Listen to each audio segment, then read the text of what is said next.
Yan, malinis na oh. Tinira na ng pinahasa-hasa.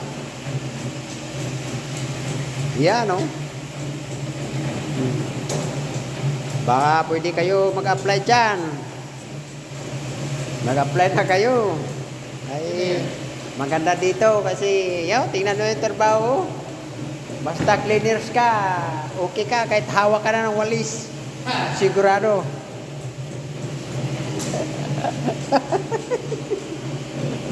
May sweldo ka. Isang buwan. Kung di isang buwan, isang buwang. Sigurado na. 180 ang 1,000 ang aming sweldo. Oh, 180. Isang buwan. Apply na kayo kung gusto nyo. Basta walang sisihan ha. Baka mag-usap muna sa asawa kung gusto mag-apply. Baka magsisihan pag uwi nga wala nang asawa. Delikado. Dito sa Saudi, 180. Oh, 180. Ganito na ang trabaho, walis-walis. Oh, saan ka pa? Dito ka na. Sa New Zealand, kain ng kalabaw. Oo, kain kalabaw. Ang pinapasa. Sabi dito, tira, ginapata, ginapiko. Iba-iba. Ilaw-lo. Pero yung utang, binabuldos.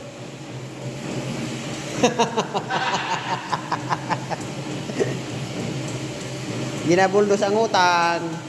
Ayan po yung utang, walang napapulong sa utang. Pinapatay lang, pag may utang. Ayan.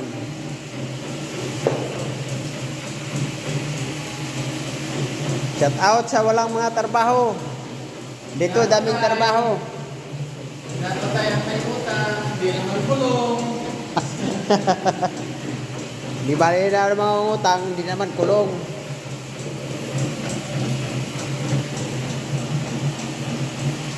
Manay kitawag na pag-utang, pilay-pilay. Pagsukot, likay-likay. Wala na. I-chat mo. Oh, kumusta ka na dyan? Sabihin ka lang, okay lang. E di nagsasabi nga yung utang niya, mayroon pa. Hindi lang, oy, may utang pala ako. Hindi na babayaran. Sa next na lang. Wala. Oh, yan oh. Ganyan lang, trabaho dito. Malinis na.